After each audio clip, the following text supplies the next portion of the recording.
Assalamualaikum warahmatullahi wabarakatuh. Alhamdulillahi rabbil alamin. Wassalatu wassalamu ala asyrafil anbiya'i wal mursalin Sayyidina wa maulana Muhammadin wa ala alihi wa sahbihi ajma'in. Rabbi syrah li sadri wa yassir li amri wahlul 'uqdatam min lisani yafqahu qawli. Ya Fattahu ya Alim iftah lana futuhal arifin. Bapak Ibu jamaah salat subuh, jamaah pengajian rahimakumullah. Mari kita menyampaikan puji dan syukur kita kepada Allah Subhanahu wa taala atas limpahan karunia, nikmat dan rahmatnya kepada kita. Dan alhamdulillah di pagi hari ini kita dapat melaksanakan sholat subuh berjamaah, dan menjelang waktu syuruk dan duha kita selingi dengan pengajian rutin kita pada setiap hari Minggu yang telah diprogramkan di Masjid Al-Hudain.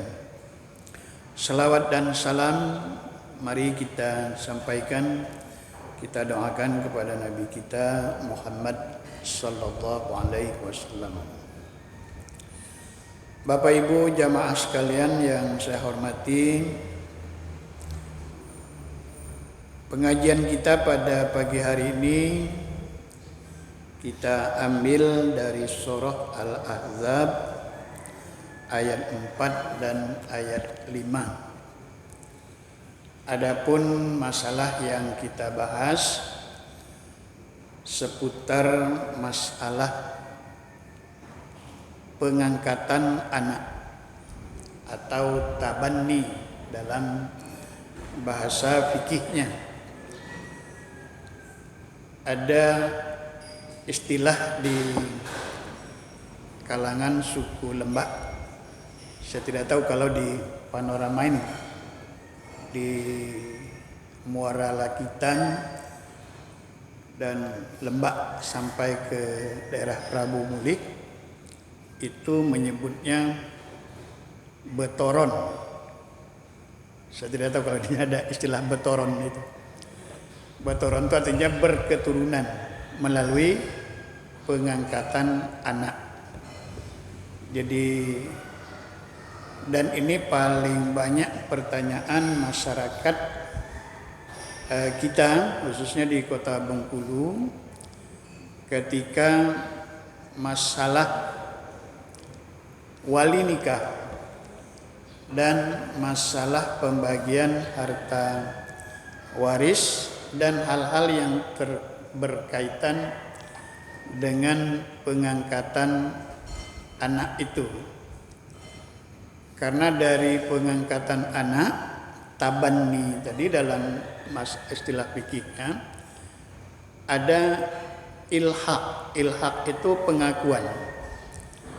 Nah, sebelum kita membaca ayat ini, yang menjadi poin dalam fikih pengangkatan anak itu, pertama, bin itu tidak boleh dirubah kepada bin bapak yang mengangkatnya.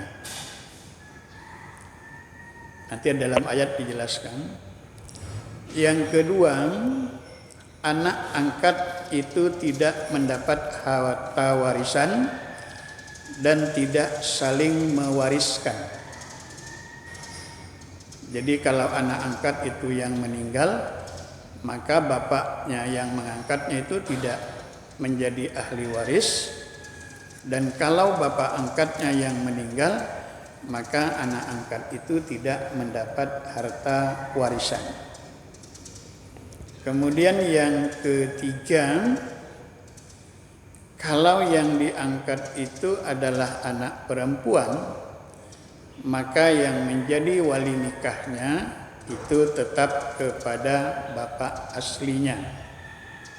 bapak aslinya. Kalau dia tidak ada, boleh bapak tidak bisa hadir, maksudnya boleh dia berwakil. Kalau tidak ada walinya juga tetap wali hakim. Yang paling banyak terjadi di masyarakat kita itu merubah bin. Dan ini memang ada sejarahnya di dalam Rasulullah Shallallahu Alaihi Wasallam.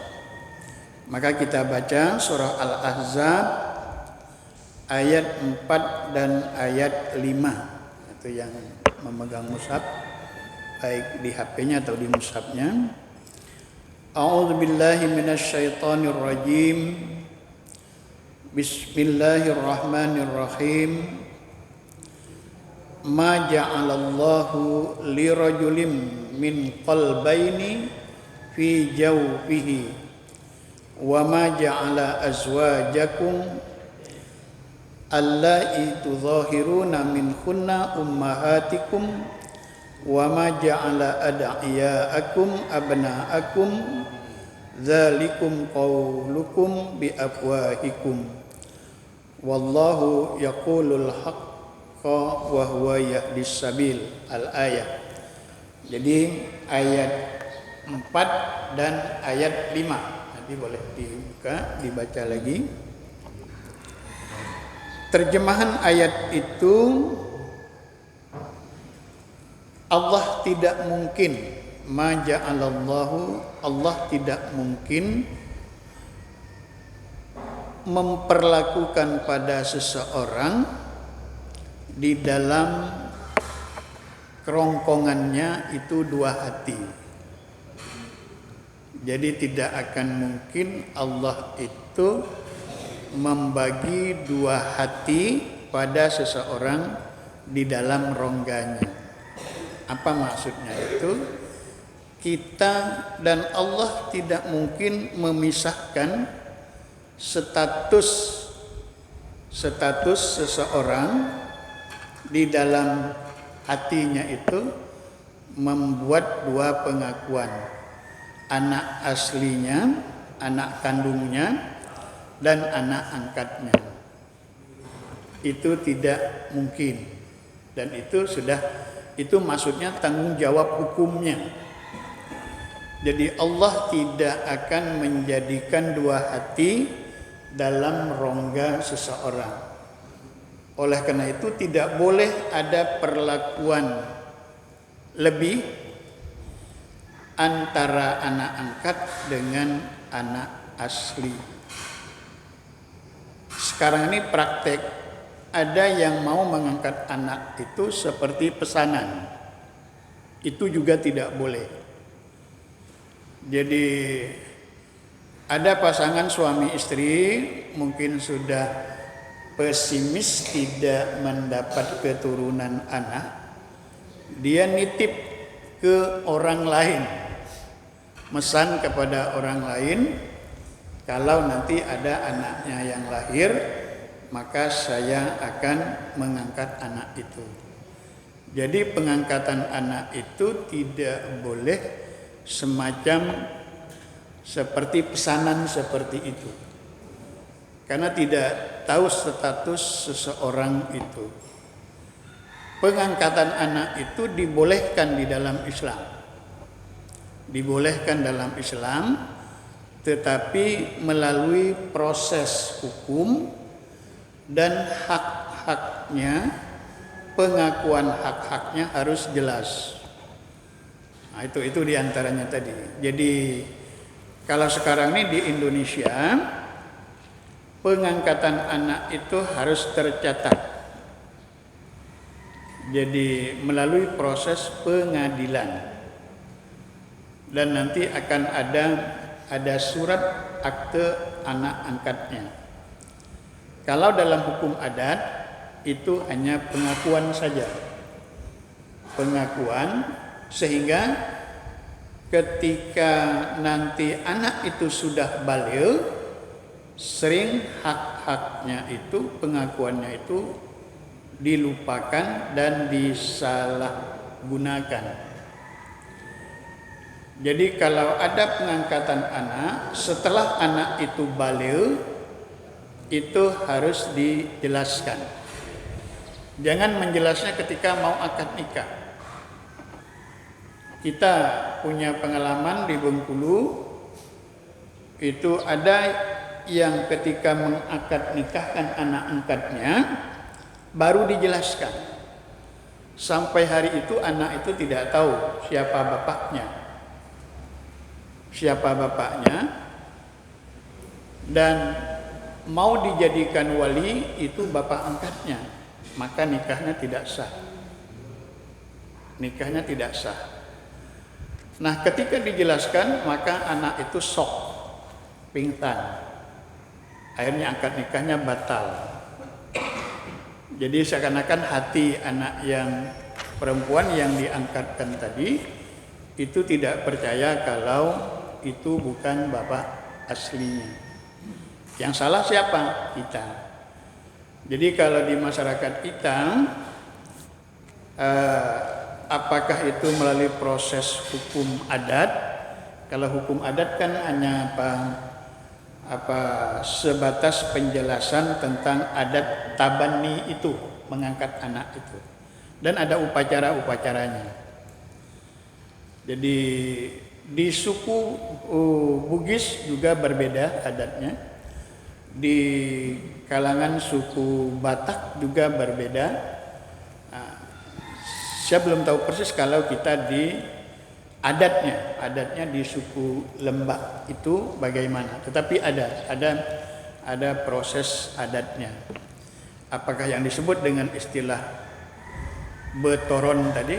Saya menerjemah betoron itu berketurunan. Tapi di masyarakat Lembak di Muba itu menyebutnya seperti itu. Betoron itu. Jadi ayat ini turun, ayat surah Al-Ahzab ini turun, ayat 4 dan 5 ini, itu terkait dengan apa yang telah dipraktekkan oleh Rasulullah Sallallahu Alaihi Wasallam sebelum Islam datang. Jadi Rasulullah itu memerdekakan seorang budak namanya Zaid bin Harisah. Kemudian beberapa bulan setelah itu Rasulullah mengumumkan kepada sahabat bahwa Zaid bin Harisah ini adalah anak Muhammad sallallahu alaihi wasallam.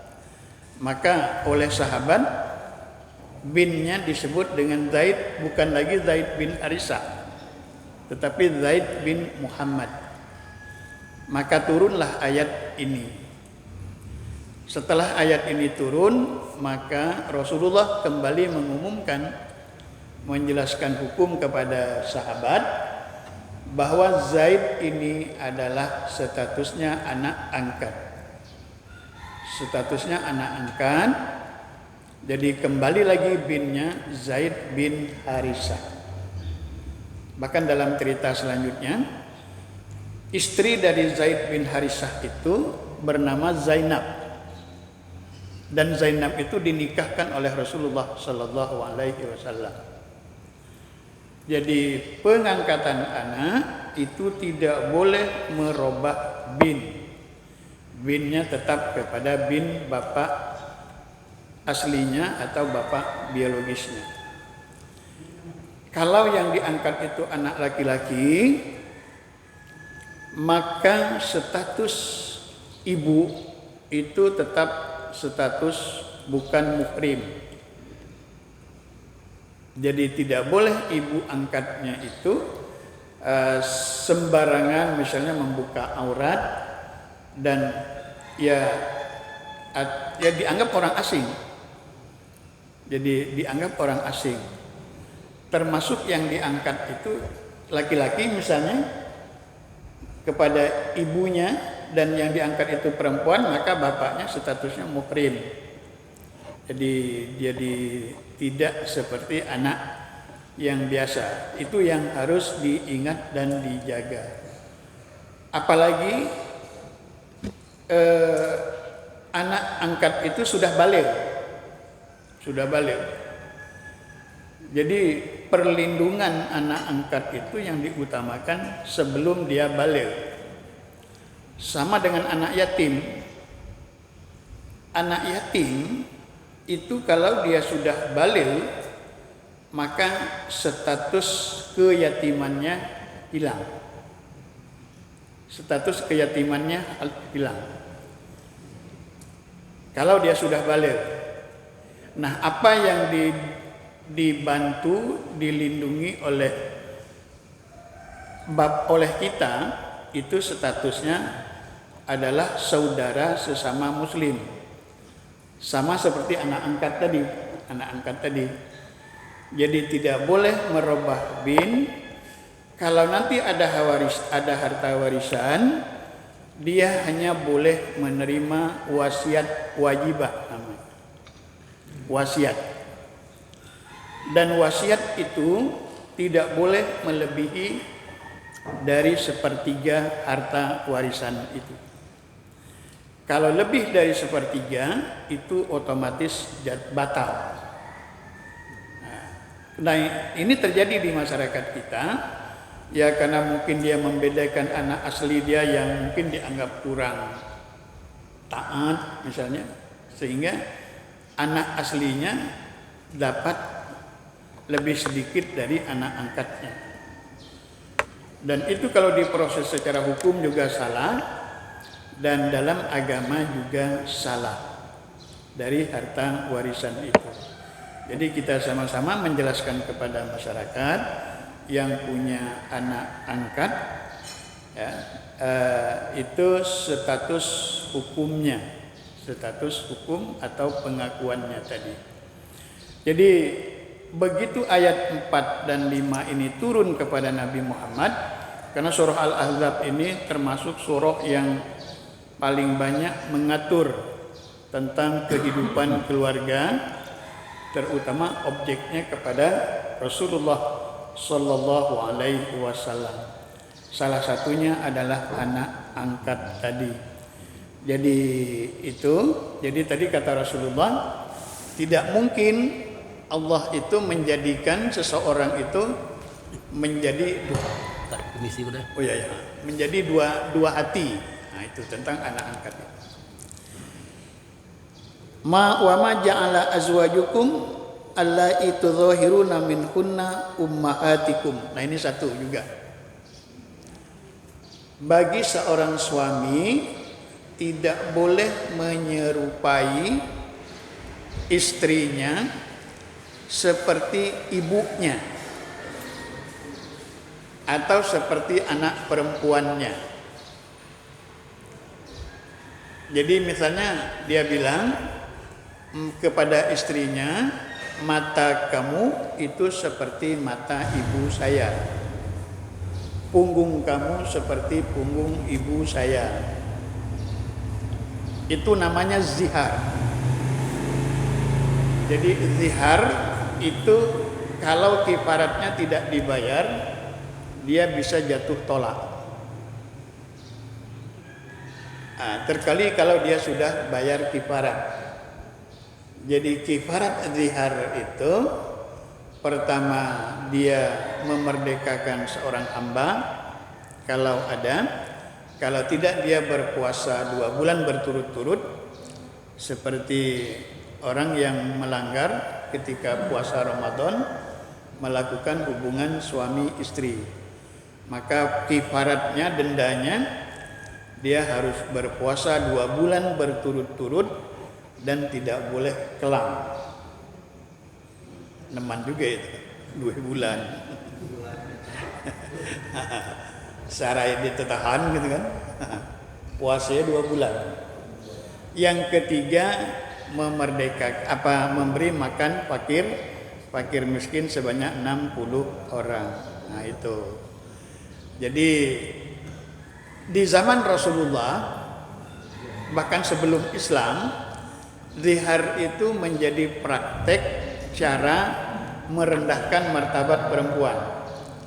Jadi caranya kalau dia tidak senang lagi dengan istrinya, maka dia lakukan itu. dia lakukan itu, sehingga istrinya itu menjadi terlantar dan tidak menjadi rendah. Nah, itu praktek di zaman jahiliyah. Begitu turun ayat ini turun, praktek zihar itu harus dibayar kifaratnya sehingga tidak jatuh tolak, terutama sebelum habis iddahnya, masih dalam status tolak roja'i. Jadi tidak boleh menyerupai fisik istri seperti fisik ibu kita, ibu suami, atau seperti anak perempuannya. Jadi yang haram nikah, bukan yang haram nikah, tapi yang diutamakan kepada ibu. Nah, kalau itu terlakukan, maka harus bayar kifarat. Tapi praktik zihar ini sekarang dengan ada undang-undang perkawinan, dia harus melalui proses lapor ke pengadilan agama. Yang boleh itu hanya sifat atau karakter. Misalnya akhlaknya, tingkah lakunya, akhlaknya, kebaikannya, misalnya sikap pemurahnya, yang bersifat sifat itu boleh. Tapi yang bersifat fisik itu tidak dibolehkan di dalam Islam itu. Maka itu namanya zihar dalam Islam itu, dalam fikih itu. Jadi zihar itu menyatakan kepada istri secara fisik seperti ibunya. Misalnya belakangnya, kalau dalam kasus fikih yang pertama, yang dalam praktek sahabat itu menyerupai belakang istri itu seperti ibunya. Maka turunlah ayat ini. Begitu ayat ini turun, maka praktek zihar itu dilarang, dan kalau terjadi itu harus bayar kifarat. Bapak Ibu jamaah pengajian rahimakumullah, jadi status anak angkat itu hanyalah saudara. Jadi saudara atau perlindungan. Maksudnya saudara di situ saudara sesama muslim.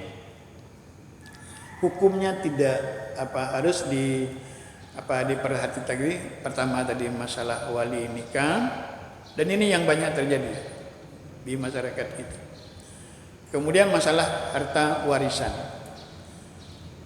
Kalau bin ada sebahagian dipakai secara sosial di masyarakat itu dipakai, tetapi di dalam status surat menyurat administrasi tidak boleh.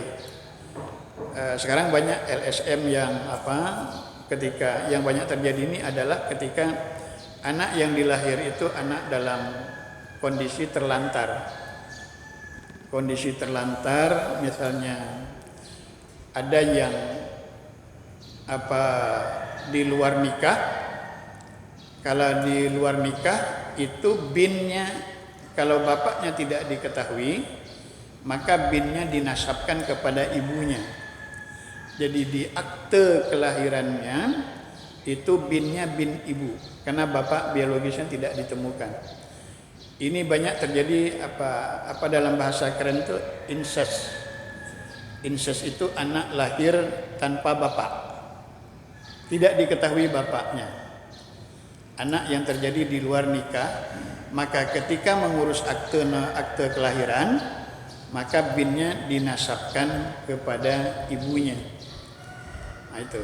Dan tidak dinasabkan kepada bin bapaknya, tidak diketahui. Nah, anak angkat tadi itu harus diketahui bapaknya. Ya. Kalau melalui proses pengadilan, ada sidangnya, ada suratnya, ada jadi melalui proses keputusan sehingga menjadi sah. Kalau Islam tadi mengatur tidak boleh merubah bin. Nah, itu. Maka arti bin itu penting. Itulah sebabnya mengapa dalam tradisi membaca Al-Fatihah, membaca doa tahlil, itu disebut binnya. Karena arti bin itu penting. Karena itu orang Arab tidak mau dia namanya tidak ada binnya. Bahkan kalau kita mengurus paspor itu harus 3 bin. Jadi bin kita kepada bapak kita, dan bapak kita bin ke datuknya, datuk kita berarti. Maka tiga tingkatan. Jadi kalau misalnya seperti saya di paspor haji saya dulu, Rohimin bin Alwi bin Haji Sattar. Rohimin ibnu Alwi ibnu Sattar. Itu syarat administratif pemerintahan di Arab Saudi. Di paspor sekarang masih 3 digit, 3 suku kata bin. Maka biasakan kalau minta Al-Fatihah kepada orang tua, sebutkan binnya. Karena bin itu mata rantai hubungan saudara. Orang Arab dalam tradisi mereka, bahkan sebelum tidur, mereka mengingatkan bin itu 7 sampai 20. Kalau kita sampai 3 itu lah paling banter. Udah enggak tahu lagi. Karena catatannya enggak ada. Bin siapa gitu kan. Maka jadi kalau kita Al-Fatihah kepada ibu kita yang sudah meninggal, kepada bapak kita yang sudah meninggal, sebutkan binnya.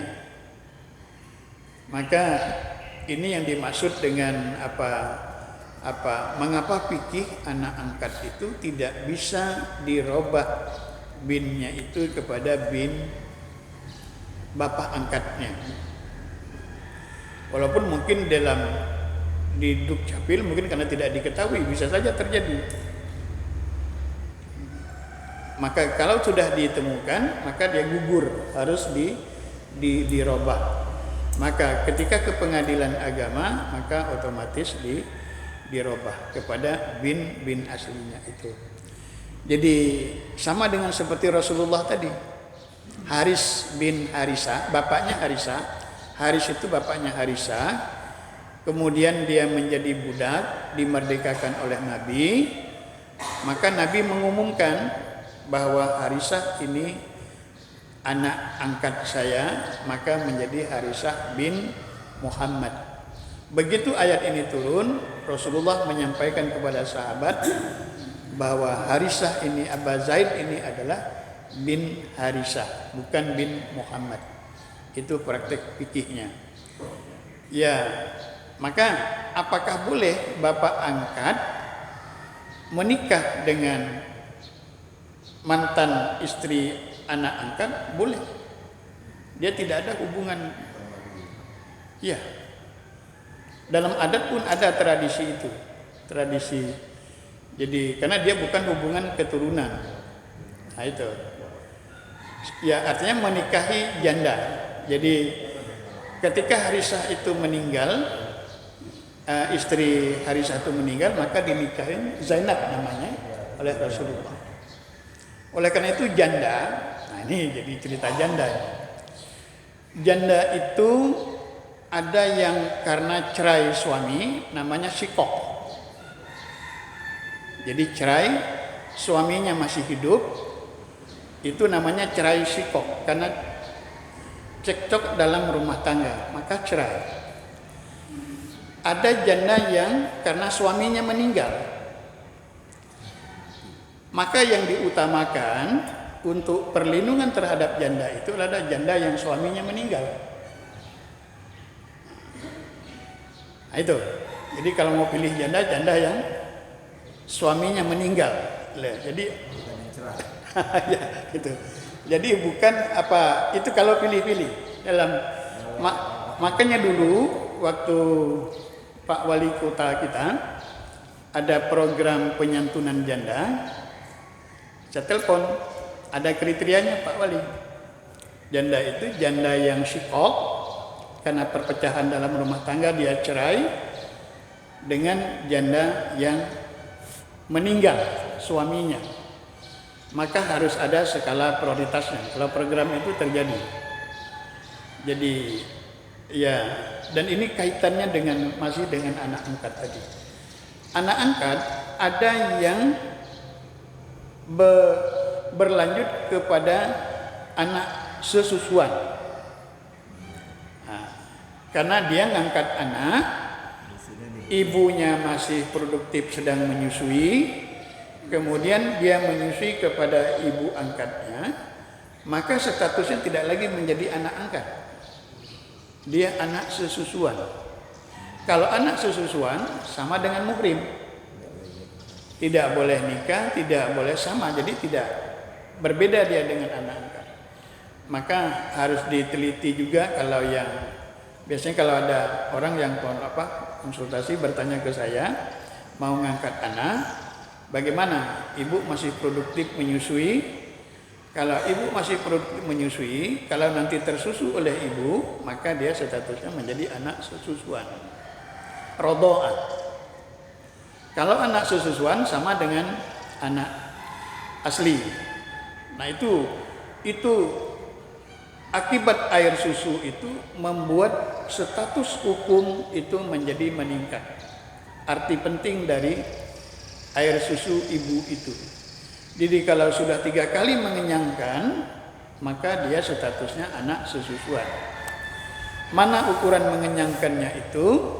Kalau tadinya anak itu menangis atau rewel, kemudian disusu oleh ibunya 3 kali dan sudah menyentuh petil susunya, maka statusnya sudah menjadi anak angkat. Dan ini banyak terjadi di lingkungan rumah kontrakan. Jadi kalau ada bedeng 5 pintu, di situ pasangan ibu muda-muda, nanti ibu yang punya anak kecil nitip, saya mau keluar, mau bayar listrik, mau bayar ledeng, nitip anak saya. Anaknya nangis, disusu oleh ibu itu. Nah itu, pada satu saat mungkin kena kenalan, mau berbesan, maka tidak boleh. Kalau sudah diketahui otomatis nikahnya batal. Otomatis batal. Itu yang disebut dengan khulu namanya nikahnya. Nah, jadi pengadilan harus membuat keputusan bahwa calon suami dan calon istri ini adalah saudara sesusuan.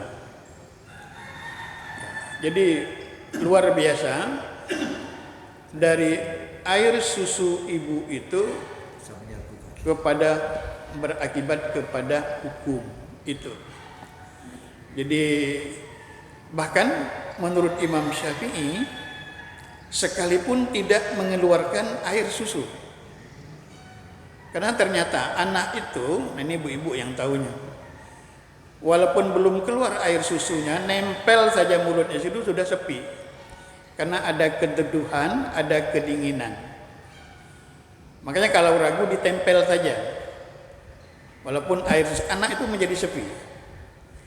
Jadi itu psikologi perasaan anak kepada seorang ibu itu. Jadi banyak sekali masalah. Jadi penelitian kecil-kecil kita, jadi kita misalnya ada 4 pintu, pasangan muda-muda punya anak kecil semua, dia saling titip anak. Ternyata terjadi proses sesusuan, maka hukum fikihnya menjadi saudara sesusuan itu. Nah, ini kaitan dengan anak angkat.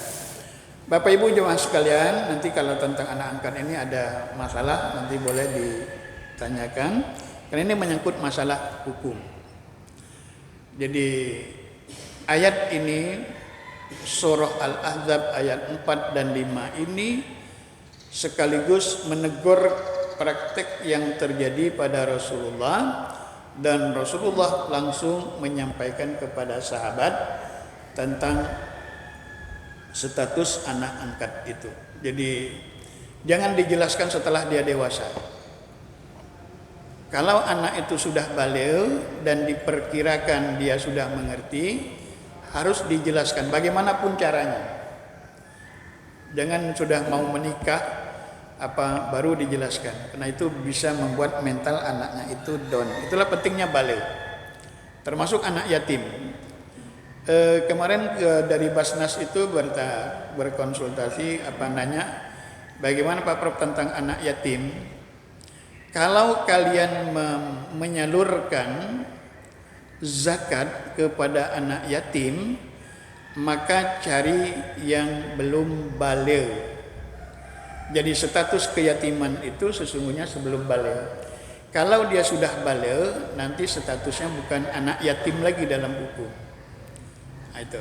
Jadi dia sudah menjadi apa yang diberikan kita itu adalah bersifat sodakoh atau infak. Termasuk yang banyak terjadi juga di masyarakat kita, ketika anak kita menikah dan dia masih tinggal kepada